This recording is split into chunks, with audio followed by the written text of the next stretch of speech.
चला विद्यार्थी मित्रांनो, आपण या ठिकाणी एमपीएससी तसेच सर्व प्रकारच्या स्पर्धा परीक्षांच्या दृष्टिकोनातून बुद्धिमत्ता हा विषय या ठिकाणी शिकत आहोत, की ज्यामध्ये आज घटक घेणार आहोत बघा आपण रक्त नाते संबंध म्हणजेच ब्लड रिलेशन ह्यावर आधारित घटक आपण या ठिकाणी शिकणार आहोत।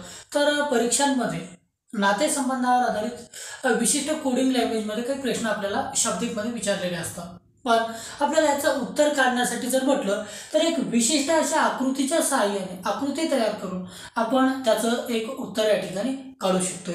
तर ही विशिष्ट आकृती कशा पद्धतीमध्ये तयार करावी याची तर यासाठी काही बेसिक संकल्पना आहेत, त्या आपण या ठिकाणी सुरुवातीला घेऊया।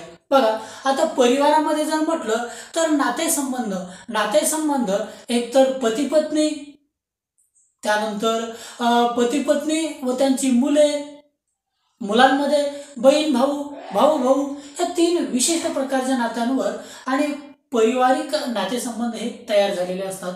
तर हे विशिष्ट नातेसंबंध आपण विशिष्ट आकृतीच्या सहाय्याने कसे दर्शवावे याचे एक बेसिक संकल्पना आपण या ठिकाणी लक्षात घेऊया। बघा, जर आपल्याला शाब्दिकमध्ये सांगितलेलं असेल राम आणि श्याम भाऊ आहे, राम आणि श्याम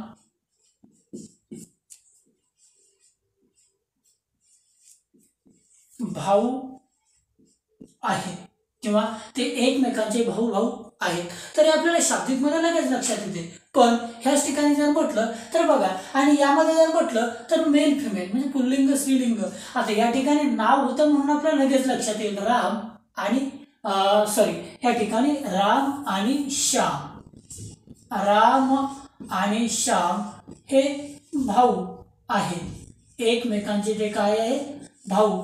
आता या ठिकाणी राम हे सुद्धा एका पुरुषाचं नाव होतं म्हणजे तो पुल्लिंगी नाम आहे हे लगेच लक्षात येते, श्याम हे सुद्धा पुल्लिंगी नाम आहे हे लक्षात येते। बघा, पण आपण यांना जर विशिष्ट आकृतीच्या सहाय्याने जर दाखवायचं असेल तर ज्यावेळी भाऊ किंवा भावंड हे आपल्याला आकृतीच्या सहाय्याने दर्शवायचं असेल तर आपण अशा प्रकारे बघा बरोबर चिन्हाच्या सहाय्याने म्हणजेच बघा राम आणि is equal to Shyam, Ram बरोबर श्याम म्हणजे थोडक्यात राम आणि श्याम हे एकमेकांचे भाऊ आहेत आणि ते दोघेही मेल। बघा, स्मॉल एम म्हणजे मेल आणि या ठिकाणी नावावरून पण कळते ना की ते पुरुष आहेत।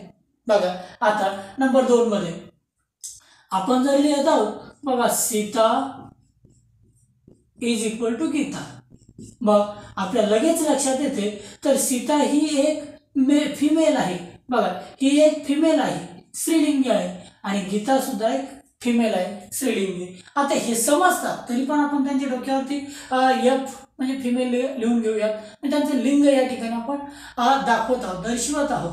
बघा, गीताचं सुद्धा एफ हे स्त्रीलिंग फिमेल दर्शविते, बरोबर आहे। आता आपण जर म्हटलं बघा ए इज इक्वल टू बी, बघा या ठिकाणी एच्या डोक्यावरती आपण एफ लिहित आहोत आणि बीच्या डोक्यावरती आपण एम लिहित आहोत। तर ह्याचा अर्थ असा घ्यावयाचा या ठिकाणी ए आणि बी हे दोघे बहीण भाऊ आहेत, तर यामध्ये ए ही फिमेल म्हणजे बहीण आहे, बी मेल म्हणजे भाऊ आहे। बघा, जर आपण ह्या पद्धतीमध्ये लिहित आहोत बघा ई बरोबर एफ, आता या ठिकाणी जर म्हटलं तर ईच्या डोक्यावरती आपण स्मॉल एफ म्हणजे फिमेल जेंडर दर्शवित आहोत, तर एफच्या डोक्यावरती स्मॉल एम म्हणजे मेल जेंडर दर्शवित आहोत। म्हणजे यावरून आपल्याला असं लक्षात येते बघा ई आणि एफ हे दोघे बहीण भाऊ आहेत, यामध्ये ई बहीण तर एफ हा भाऊ आहे। बघा, नेक्स्ट म्हणजे आता आपल्याला ह्या ठिकाणी भावंडांचं जर आपल्याला नातं दर्शवायचं असेल तर आपण विशिष्ट अशी आकृती म्हणजेच बरोबर या चिन्हाचा वापर करतोय। नंबर 2 मध्ये नातं दर्शविता येते पती पत्नी, जर पती पत्नीचं नातं दर्शवायचं असेल तर गुणाकार या चिन्हाचा वापर केला जातो। एक्झाम्पल बघा, ए हा बी चा पती आहे, बघा ए हा बी चा पती आहे म्हणजे पती पत्नी, ए कोण आहे बी चा पती आहे म्हणजे ए हा कोण आहे बघा पती आहे। आता पती पत्नीचं जर नातं दर्शवायचं असेल तर ए गुणिला बी आणि या पती पत्नीमध्ये ए कोण आहे बघा, पती म्हणजे मेल आहे, म्हणून एच्या डोक्यावरती आपण एम स्मॉल एम ने त्याला इंडिकेट करूयात, दर्शवूयात. तर मग बी कोण असेल बघा, पत्नी. म्हणजे सरळ सरळ आहे ना, पती पत्नीमध्ये एक मेल असते तर एक फिमेल असते. बघा आणखी एक आपल्याला सांगता येते बघा, राम सीता. आता ह्या ठिकाणी जर म्हटलं तर राम आणि सीता हे दोघे पती पत्नी आहेत. ह्यामध्ये जर म्हटलं तर राम हा मेल आहे, सीता फिमेल आहे. बरोबर आहे. आपण असंही लिहित असूयात बघा, एक्स गुणिला वाय. ह्यामध्ये एक्स च्या डोक्यावरती एफ, वाय च्या डोक्यावरती एम. एक्स गुणिला वाय म्हणजे एक्स व वाय हे पती पत्नी आहे, एक दाम्पत्य आहे. ह्यामध्ये एक्स फिमेल म्हणजे पत्नी आहे, तर वाय मेल म्हणजे पती आहे. बघा मग दुसरं नातं आपण पती पत्नीचं जर दर्शवावं याचं असेल तर आपल्या असं लक्षात आलं, या ठिकाणी आपण गुणाकार या चिन्हाचा वापर करतोय. तर आपण भावंडांमध्ये म्हणजे बहीण बहीण, बहीण भाऊ, भाऊ भाऊ यांना दर्शविण्यासाठी बरोबर या चिन्हाचा वापर केलेला होता. तर नेक्स्ट संकल्पना आपल्याला सांगता येते, ए हे बी चे वडील आहे. ए हे बी चे वडील आहे म्हणजे आपण जनरेशन चेंज दाखवत आहोत. बघा काय म्हणलं, ए हे बी चे वडील आहे म्हणजे आपण 2 पिढ्यांचा विचार या ठिकाणी करतोय. वडील 2 पिढ्या म्हणजे बघा, आता या ॲरोच्या सहाय्याने डाऊन ॲरो खाली बाणाच्या सहाय्याने आपण दर्शवू. वरची असेल आई वडिलांची पिढी तर खाली असेल बघा मुलांची पिढी. म्हणजेच काय, ए हे बी चे वडील आहेत. कोण आहेत वडील, ए. मग एला आपण लिहूयात वरती आणि बी ला लिहूयात खाली. म्हणजे ह्या एचे हे काय आहे, खाली पाल्य आहे. मग आता या ठिकाणी लिंग कोणाचं कळते आपल्याला, ए हे बी चे वडील आहे म्हणजे ए चे, आणि ए कळते बघा आपल्याला या ठिकाणी मेल, आणि बी चं लिंग या ठिकाणी सध्या कळत नाहीये. म्हणजे आपल्याला त्याला निश्चितपणे मेल आहे की फिमेल आहे हे अजून माहिती नाहीये. बघा नेक्स्ट आणखी आपल्याला एक एक्झाम्पल सांगता येते बघा, एफ हा ए चा मुलगा आहे. बघा एफ हा ए चा मुलगा आहे. मग हे जर दर्शवावयाचं असेल तर कशा प्रकारे, एफ कोण आहे, मुलगा, आणि कोणाचा मुलगा आहे, एचा. मग आता आपल्या असं लक्षात आलं, मुलगा कोण आहे बघा, एफ म्हणजेच जनरेशन खाली, आणि ए कोण आहे बघा, त्याचे पालक आहे म्हणजे जीवन देणारा, त्याचे जीवनदाते आहेत. म्हणजे एक तर आई असेल किंवा वडील असेल, कारण या ठिकाणी लिंग फक्त पाल्याचं करत आहे. बघा मग काय, तर आपण ए ला लिहूयात वरती आणि एफ ला लिहूयात खाली. एफ कोण आहे, मुलगा आहे. म्हणजे या ठिकाणी लिंग कोणाचं कळत आहे, एफचं. पण एचं लिंग कळत नाही, हे आई आहे की वडील आहे हे निश्चित कळत नाही. म्हणजे या ठिकाणी मेल आहे की फिमेल आहे हे कळत नाही. म्हणजे थोडक्यात बघा, आता आपल्याला काय, तर रक्त नाते संबंध कोडिंगचा आपल्याला कोडिंग डिकोडिंग मध्ये जर म्हटलं तर आपल्याला त्याला एक विशिष्ट आकृतीच्या साहाय्याने शोधावं लागते. आणि विशिष्ट आकृती काढण्यासाठी आपण 3 चिन्हांचा वापर केला. एक जर म्हटलं तर बरोबर चिन्ह बहीण भाऊ भावंडांमध्ये, दुसरं जर म्हटलं तर गुणाकार चिन्ह पती पत्नीमध्ये, तिसरं जर म्हटलं तर डाऊन आहे म्हणजे खाली बाण असणार, खाली दिशा असणारा बाण. हा कोण दर्शविते, तर वरची बाजू दर्शविते आई किंवा वडील, आणि खालची बाजू दर्शविते त्यांचं मुलगा किंवा मुलगी. आणि मग आपण मेल फिमेल त्यांच्या डोक्यावरती लिहायचं हे तर या ठिकाणी लक्षात घेतलेलंच आहे.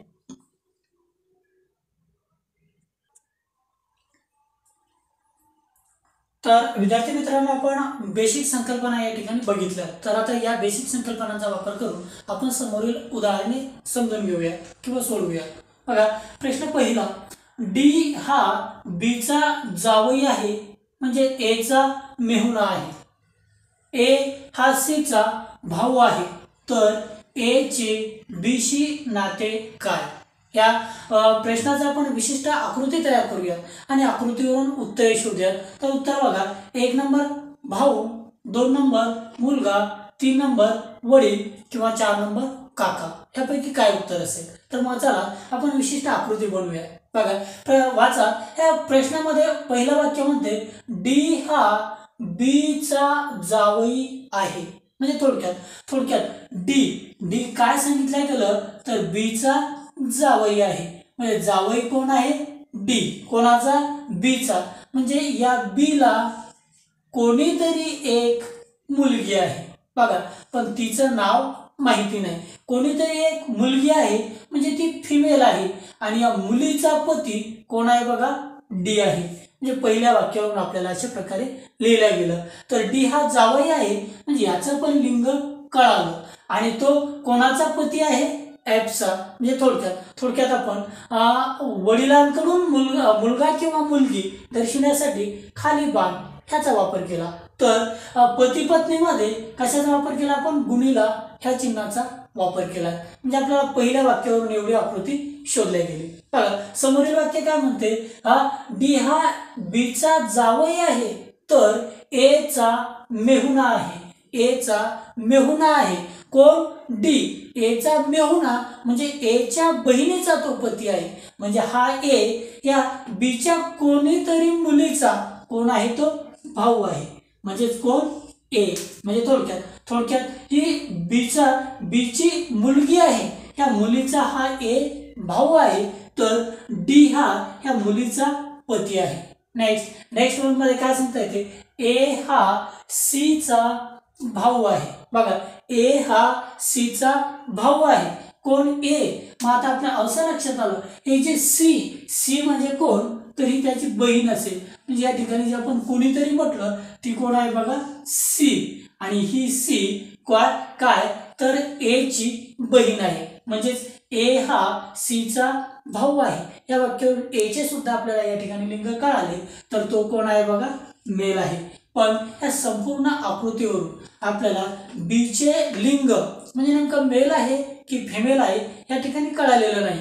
कारण ही बी काय एकतर या ए व सी यांची आई असेल किंवा वडील असेल. म्हणजेच मेल असेल किंवा फिमेल असेल. पण निश्चित कोण आहे हे आपल्याला या ठिकाणी कळालं नाही. मग आता ही आपल्याला आकृती या ठिकाणी तयार झाली. आकृती काय म्हणते? ह्या बी एक मेल असेल किंवा फिमेल असेल. ह्या बी ची मुलगी आहे सी आणि या सी चा पती आहे डी. बी ची मुलगी आहे सी आणि तिचा भाऊ आहे ए. तर या विशिष्ट आकृतीवरून ए चे बी शी नाते काय? म्हणजे हा ए बी चा कोण आहे? तर कोण आहे? बघा, मुलगा. कोण आहे? मुलगा. इतक्या सोप्या पद्धतीमध्ये रक्त नाते संबंधावर आधारित प्रश्न तुम्ही या ठिकाणी सोडवू शकता.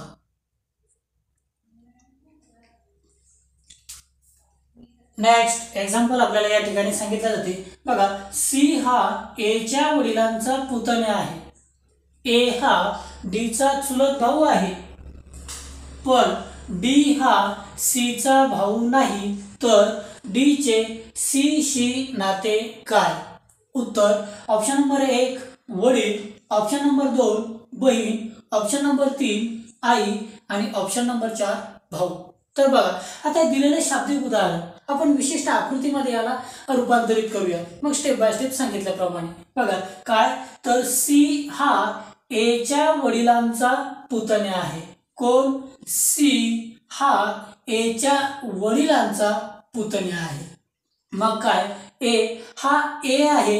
ए चे वडील कोणीतरी आणि त्यांचा भाऊ आणि या भाऊचा मुलगा कोण आहे? बघा, सी. थोडक्यात शाब्दिक सी हा ए च्या वडिलांचा पुतण्या आहे. म्हणजे थोडक्यात सी हा ए च्या वडिलांचा पुतण्या म्हणजे ए च्या वडिलांच्या भावाचा मुलगा आहे. बघा, म्हणजे याचा आता लिंग आपल्याला या ठिकाणी कळालं, मेल. बघा, आणि ह्या दोघांचं पण लिंग कळालं, मेल. कारण हे दोघे भाऊ आहेत, फक्त ते कोण आहे ते कळालं नाही. बरोबर आहे. पण ते लिंग मेल आहे आणि भाऊ आहेत हे आपल्याला या ठिकाणी कळालं. चला नेक्स्ट मध्ये घ्या. बघा, ए हा डी चा चुलत भाऊ आहे. ए हा कोणाचा चुलत भाऊ आहे? डी चा चुलत भाऊ आहे. मग थोडक्यात डी कोणाचा मुलगा असेल? तर या व्यक्तीचा असेल. म्हणजे तो सी च्या भावंडापैकी एक आहे. कोण? डी. बघा हा डी कोण आहे, या कोणत्यातरी व्यक्तीचा तो मुलगा किंवा मुलगी आहे, पण लिंग मात्र कळालं नाही. म्हणजे ए हा डीचा चुलत भाऊ आहे. म्हणजे एला जर डीचा चुलत भाऊ करावयाचा असेल तर तो या व्यक्तीचा एकतर मुलगा किंवा मुलगी असेल, पण त्याचं लिंग आपल्याला या ठिकाणी अजून कळालेलं नाही. नेक्स्ट बघा, पण हा ए हा डीचा चुलत भाऊ आहे, एचं लिंग मात्र या ठिकाणी कळालं. काय आहे, भाऊ म्हणजे मेल आहे, मेल. बघा नेक्स्ट वाक्य काय म्हणते, पण डी हा सीचा भाऊ नाही. बघा ह्या व्यक्तीचा तो मुलगा किंवा मुलगी आहे, पण आता काय समजलं आपल्याला, डी हा सीचा भाऊ नाही. म्हणजे डी जर भाऊ नसेल तर मग कोण असेल, बहीण असेल. बघा म्हणून याचं सुद्धा लिंग आता या ठिकाणी कळालं आपल्याला, बघा फिमेल आहे. बघा मग तर डी चे सी शी नाते काय, म्हणजे दिलेला हा जो डी आहे तो सी चा कोण आहे, बघा काय सांगता येते, फिमेल, एफ म्हणजे बहीण आहे. तर हा बघा डी हा सी ची बहीण आहे, पण सी हा डी चा भाऊ आहे. पण या ठिकाणी विचारलं काय, तर डी चे सी शी नाते काय, म्हणजे डी सी चे कोण आहे, डी सी चे कोण आहे, तर बहीण आहे. बघा कोण आहे, बहीण आहे.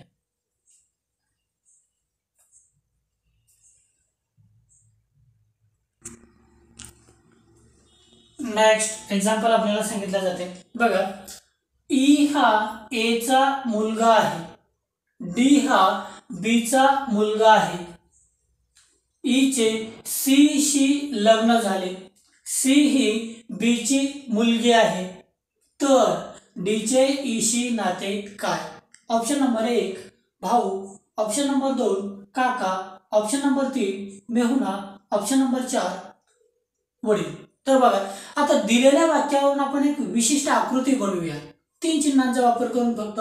कारण काय, बहीण भावांमध्ये बरोबर चिन्ह, पती पत्नीमध्ये गुणिला चिन्ह, आणि आई वडील व मुलगा मुलगी यांच्यामध्ये डाऊन एरो खाली दिशा असलेला बार, या 3 चिन्हांच्या साहाय्याने विशिष्ट आकृती बनवूया आणि आकृतीवरून शोधूया तर डी चे ई शी नाते काय. चला स्टेप बाय स्टेप. पहिलं वाक्य काय म्हणते आपल्याला, ई हा ए चा मुलगा आहे. कोण, ई मुलगा कोणाचा, ए चा, म्हणजे ए वरती येईल आणि खाली ई त्यांचा कोण येते बघा, मुलगा. या ठिकाणी ई चे लिंग कळाले, मेल. बघा पण ए चे लिंग नाही कळाले, ए ईचा आई आहे की वडील आहे, नाही कळाले. चला समोर जाऊया. बघा डी हा बी चा मुलगा आहे. बघा आता या ठिकाणी ए किंवा ई ह्यापैकी एखादा अक्षर त्यामध्ये पाहिजेत होतं, नाव त्यामध्ये पाहिजेत होतं, पण नाही. म्हणजे डी व बी चा यांच्यासोबत काही आपल्याला संबंध कळत नाहीये, म्हणून या वाक्याला स्किप करूया, सोडून देऊया. समोर चलूयात. मग ई चे सी शी लग्न झाले. कोणाचे लग्न झाले बघा, ई चे. कोणासोबत लग्न झाले, सी सोबत. ई सोबत कोणाचे लग्न झाले, सी चे. मग ई हा एक मुलगा आहे आणि ह्याच्या सोबत सी चे लग्न झाले, म्हणजे सी ही एक मुलगी आहे, फिमेल आहे. बघा नेक्स्ट मध्ये सी ही बी ची मुलगी आहे.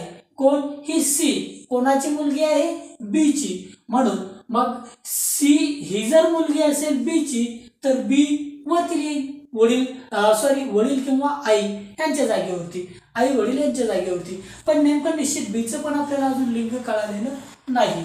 चला आणखी आपण मागे एक वाक्य सोडलं होतं बघा, डी हा सी चा मुलगा आहे. डी हा बी चा मुलगा आहे.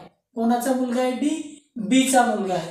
मग हा बी आणि ह्याचा मुलगा जर डी असेल तर ऑलरेडी मुलगी आहे बघा सी, बी ची मुलगी आहे सी, आणि बी चा जर मुलगा डी असेल तर मग या सी चा तो भाऊ असेल. बघा मग काय सांगता येईल आपल्याला, डी या ठिकाणी आणि तो सी चा भाऊ येईल, म्हणजे तो काय येईल बघा या ठिकाणी, एफ मेल येईल. मग थोडक्यात आपल्याला असं कळालं, ई हा ए चा मुलगा आहे. ई हा ए चा मुलगा आहे म्हणजे ईचे लिंग कळाले, मेल. बघा पण एचं लिंग नाही कळालं, नेमकं ईचा ही आई आहे की वडील आहे, ए आई आहे की वडील आहे कळालं नाही, म्हणजे नेमके मेल आहे की फिमेल आहे निश्चित कळालं नाही. नेक्स्ट वाक्य काय म्हणते, ईचे सीशी लग्न झाले. मग ही ई हा एक मुलगा असेल, त्याचे सी सोबत लग्न झाले, मग सी एक मुलगी असेल, या ठिकाणी लगेच कळालं. नेक्स्ट सी ही बीची मुलगी आहे, म्हणजे ही सी बीची मुलगी आहे.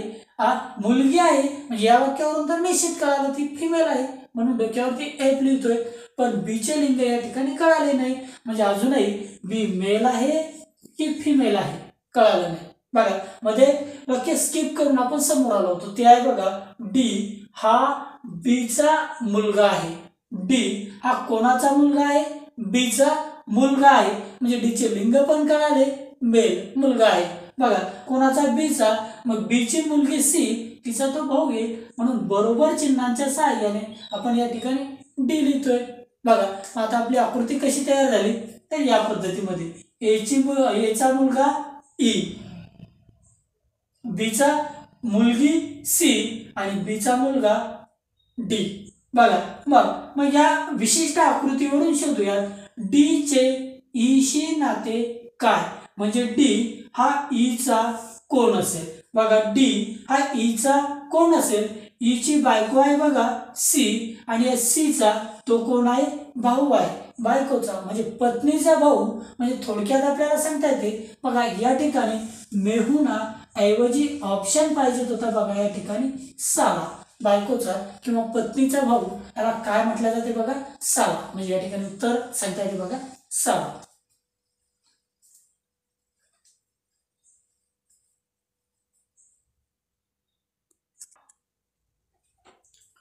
नेक्स्ट एक्झाम्पल आपल्याला सांगता येते बघा, A B C D E आणि एफ ही 6 व्यक्ती कुटुंबात राहतात.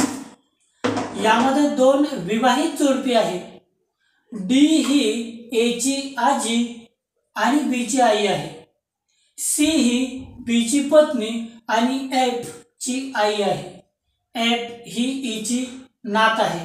तर सी चे एशी नाते काय. बघा ह्या विशिष्ट शाब्दिक उदाहरणाला आपण काय करूया, तर विशिष्ट आकृतीमध्ये याला रूपांतरित करूया. मग स्टेप बाय स्टेप काय सांगता येतं आपल्याला, तर A B C D E आणि एफ ही 6 व्यक्ती कुटुंबात एकत्रित राहतात, की ज्यामध्ये 2 विवाहित जोडपी आहेत. विवाहित जोडपी किती आहेत, 2 आहेत. आणि ते विशिष्ट नाते कसे आहेत त्यांचे बघा, डी ही एची आजी आणि बीची आई आहे. कोण, डी काय सांगितलं गेली, ह्या एची आजी आहे तर बीची आई आहे, म्हणजे थोडक्यात ही डीची या ठिकाणी हे बीची आई आहे. कोण, डी ह्या बीची आई आहे तर एची आजी आहे. बघा मग थोडक्यात स्टेप बाय स्टेप, डी ही एची आजी तर बीची आई आहे. बघा या ठिकाणी लिंग कोणाचं कळते, फक्त डीचं. ही डी ही या एची आजी तर बीची आई आहे, म्हणजे लिंग फक्त डीचं कळालं की ती फिमेल आहे, बी आणि एचं लिंग नाही कळालं. मग नेक्स्ट मध्ये घेऊयात बघा, तर सी ही बीची पत्नी आहे. बघा कोण आहे पत्नी, सी, कोणाची, बीची. मग थोडक्यात या बीची पत्नी कोण आहे बघा, सी. मग सी जर पत्नी असेल म्हणजे ती फिमेल आहे, आणि ही जर फिमेल आहे तर पत्नी आहे तर तिचा हा पती बी म्हणजे मेल आहे. त्यावरून ह्याचं पण लिंग आपल्याला या ठिकाणी कळालं. बघा सी ही बीची पत्नी आणि एफ ची आई आहे. सी कोण, तर बीची पत्नी तर एफ ची आई आहे. म्हणजे थोडक्यात ह्या बघा सी काय सांगितलं गेलं आपल्याला, सी ही ह्या बीची पत्नी तर एफ ची आई आहे. म्हणजे थोडक्यात या बी आणि सी ला एक मुलगा किंवा मुलगी याचं लिंग नेमकं माहिती नाही आहे. बघा आणि सोबतच ही एफ हे सुद्धा एक त्यांना अपत्य आहे, मुलगा किंवा मुलगी या ठिकाणी आहे, पण त्याचं लिंग आपल्याला या ठिकाणी कळालेलं नाही आहे. बघा आता नेक्स्ट मध्ये एफ ही ईची नात आहे. म्हणजे ही जी एफ आहे ती ई ची नात आहे. मग ई जर म्हटलं तर आपल्याला एफला जर नात या ठिकाणी ठेवायचं असेल तर एफ आणि ए ऍक्च्युअल मध्ये आधीच कळालं आपल्याला डी चे नातवंड आहे. बघा डी चे नातवंड आहेत, ते डी सोबतच ई चे सुद्धा नातवंड असतील तर थोडक्यात या डी या फिमेलचे तो ई कोण येणार बघा. मग या ठिकाणी आता पती म्हणजे मेल, आणि मग आपल्याला कळते तर एफ हा ईचा नातवंड आहे, नात आहे. बघा नात आहे या ठिकाणी आपल्याला कळालं. आता ह्याचंही लिंग आपल्याला या ठिकाणी कळालं, नात म्हणजेच फिमेल आहे. बघा जर नातू असता तर तो मेल असता, तर मग आता यावरून शोधूया तर सी चे ए शी नाते काय, या विशिष्ट आकृतीवरून शोधूया काय तर सी चे या ए शी नाते काय. मग सी ही ए ची कोण आहे बघा, या ठिकाणी आई आहे. बघा म्हणून आपलं उत्तर या ठिकाणी येते बघा आई.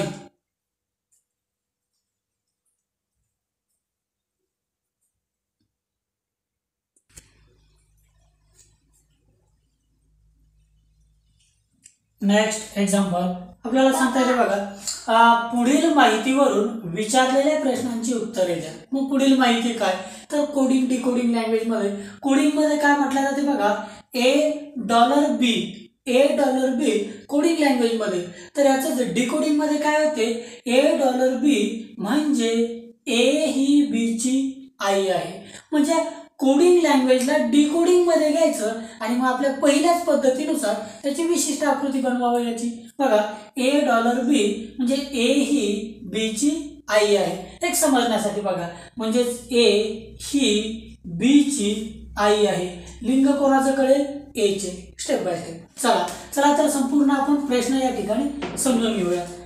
नंबर 2 मध्ये A-B कोडिंग लँग्वेज मध्ये, ह्याचं डिकोडिंग मध्ये म्हणजे थोडक्यात काय तर शाब्दिक मध्ये सांगता येते ए हे बी चे वडील आहेत, असं कोडिंग लँग्वेज मध्ये A-B असं लिहिलं जाते. नंबर 3 ला बघा A@B म्हणजेच ए हा बी चा पती आहे, म्हणजेच A@B म्हणजेच ए हा बी चा पती आहे. नंबर 4 मध्ये A%B म्हणजे ए ही बी ची मुलगी आहे. म्हणजे कोडिंग लँग्वेज मध्ये जर A%B असेल तर या ठिकाणी ए ही बी ची मुलगी आहे. तर या दिलेल्या माहितीवरून पुढे प्रश्न आहे बघा, यावरून P@Q $M#T यामध्ये P चे T शी नाते काय. स्टेप बाय स्टेप आपण या ठिकाणी बघूया. बघा म्हणजे थोडक्यात त्या वरील दिलेल्या विशिष्ट माहितीवरून आपल्याला खाली कोडिंग लँग्वेज मध्ये प्रश्न विचारलेला आहे. काय तर P@Q $M#T आणि या दिलेल्या माहितीवरून कोडिंग लँग्वेज वरून आपल्याला शाब्दिक मध्ये बनवायची आणि मग त्याची विशिष्ट आकृती काढून दिलेल्या आकृतीमधून पी चे टी शी नाते काय हे आपल्याला या ठिकाणी शोधावयाचे आहे. चला तर मग P@Q मग कुठं आहे या ठिकाणी, आणि ज्यावेळी A@B म्हणजेच ए हा बी चा पती आहे, म्हणजे ए पती बी पत्नी. मग ह्यावरून P@Q म्हणजे P हा पती तर Q ही पत्नी. मग बघा पती पत्नी मध्ये आपण अशा प्रकारे लिहितोय PQ आणि काय तर P हा पती मेल तर Q ही पत्नी म्हणजे थोडक्यात फिमेल. नेक्स्ट मध्ये $M मग डॉलर कुठे दिसते तर डॉलर या ठिकाणी. ज्यावेळी $B म्हणजे डिकोडिंग लँग्वेज मध्ये म्हणजे शाब्दिक मध्ये काय सांगता येते, ए ही बी ची आई आहे, म्हणजे ए ही बी ची आई आहे म्हणून या ठिकाणी क्यू काय सांगता येते आपल्याला, एम ची आई आहे. मग Q ही जर आई असेल तर M खाली त्याचं एक अपत्य आहे. बघा मग नेक्स्ट मध्ये आता M#T मग हॅश कुठे दिसते तर या ठिकाणी दिसते. बघा हॅश कुठे दिसते तर या ठिकाणी दिसते. मग यावरून आता आपल्याला सांगता येते बघा A#B म्हणजे ए हे बी चे वडील आहेत. मग यावरून M#T म्हणजेच M हे T चे वडील आहे. मग आपल्याला काय तर यम पासून खाली एक ॲरो घेऊन टी शोधायचा आणि मग यम हे या टीचे कोण आहेत बघा वडील आहेत, म्हणजे यमचं सुद्धा या ठिकाणी आपल्याला लिंग कळालेलं आहे, पण तरी सुद्धा टीचं लिंग आपल्याला या ठिकाणी कळत नाहीये, म्हणजे ते एकतर मेल असेल किंवा फिमेल असेल। पण विशिष्ट आकृती आता आपली या ठिकाणी तयार झालेली आहे आणि या आकृतीवरून शोधूया पी चे टीशी नाते काय। मग पी कुठे आहे या ठिकाणी आणि हे पी हे टीचे कोण आहेत तर बघा कोण आहे टीचे वडील आणि वडिलांचे वडील म्हणजे थोडक्यात आजोबा, म्हणजे काय सांगता येते बघा आपल्याला वडिलांचे वडील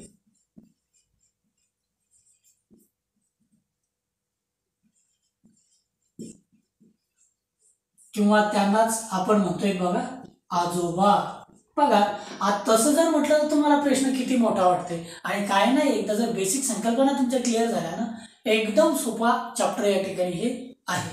तर विद्यार्थी मित्रांनो मी शिकवलेलं जर तुम्हाला खरोखर चांगल्या पद्धतीमध्ये समजत असेल तर निश्चितपैकी प्रत्येकाने एकदा आपल्या व्हिडिओला लाईक करा आणि जर चॅनलवर पाहताना तुम्ही नवीन असाल तर चॅनलला सबस्क्राईब करा व बेल आयकॉनला प्रेस करून नोटिफिकेशन ऑन करा, जेणेकरून त्यानंतर अपलोड केलेल्या व्हिडिओच्या सूचना ह्या सगळ्यात अगोदर तुम्हाला मिळतील आणि सर्वात अगोदर तो व्हिडिओ तुम्ही पाहू शकाल आणि तुमचा तो व्हिडिओ चुकणार नाही। चला आणखी आपण समोरचे एक्झाम्पल घेऊया।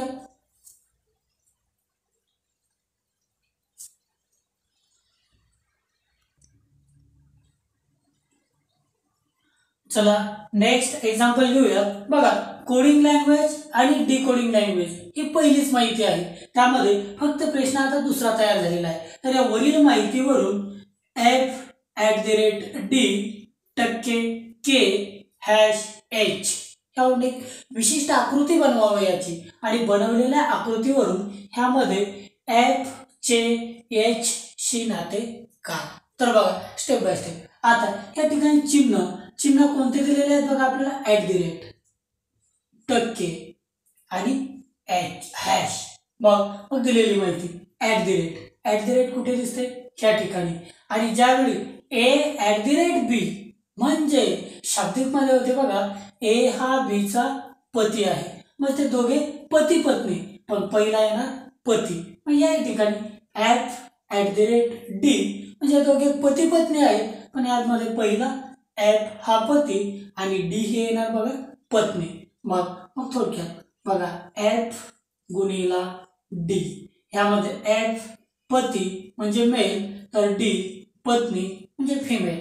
दुसरं चिन्ह आहे बघा टक्के, ह्यामध्ये a%b म्हणजे a ही b ची मुलगी आहे, कोण पहिली येणार बघा a ही b ची मुलगी आहे। मग थोडक्यात या ठिकाणी जर म्हटलं d%k म्हणजे d ही k ची मुलगी येणार, म्हणून बघा खाली ॲरो घेऊन वरती घ्यावा लागेल आपल्याला d आणि या d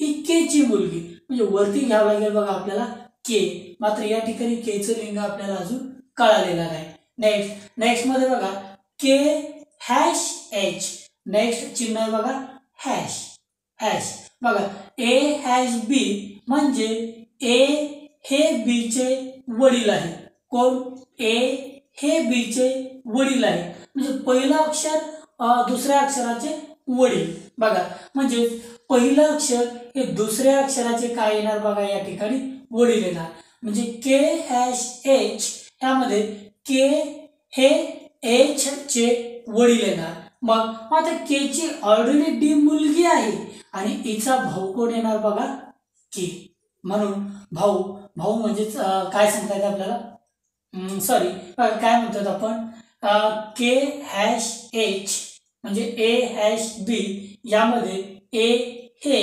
b चे वडील आहे, म्हणजे थोडक्यात a हे b चे वडील आहेत, म्हणजे या ठिकाणी k#h म्हणजे k हे h चे वडील आहे, k हे h चे वडील आहे, म्हणजे याचं लिंग आपल्याला या ठिकाणी कळालं, कोणाचं तर k चे लिंग कळाले आपल्याला मेल आणि कोणाचे वडील आहेत ते तर h चे वडील आपल्याला या ठिकाणी कळालेले आहे. मग स्टेप बाय स्टेप बघा, एफ आणि डी हे दोघे पती पत्नी आहे. यामध्ये एफ हा मेल म्हणजे पती आहे, तर डी ही फिमेल म्हणजे पत्नी आहे. ही डी के ची मुलगी आहे आणि ह्याच के हा एच चे वडील आहे. म्हणजेच एच सुद्धा त्यांचा मुलगा किंवा मुलगी. एच चे लिंग या ठिकाणी मात्र निश्चितपणे कळालेलं नाही.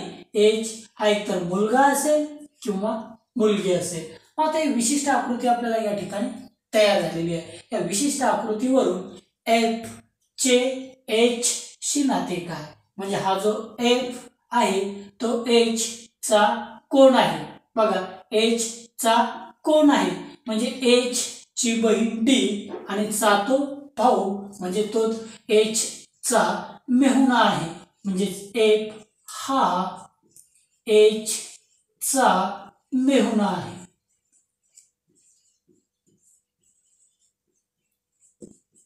असं आपल्याला या ठिकाणी सांगितलं जातं. बघा ना मित्रांनो, एकदम सोपं चॅप्टर आहे. फक्त बेसिक संकल्पना आणि कोडिंग डीड कोडिंग स्टेप बाय स्टेप जाणे, हे एवढ्या जर गोष्टी तुमच्या लक्षात आल्या तर सर्वात सोपं चॅप्टर आहे. आणि राज्यसेवेला हा प्रश्न 2.5 मार्काला विचारला जातो. म्हणजे बघा ना, जास्तीत जास्त 30 सेकंदामध्ये तुम्ही सोडू शकता आणि 2.5 मार्क या ठिकाणी परफेक्ट पैकीचे पैकी मार्क्स तुम्ही या ठिकाणी घेऊ शकता.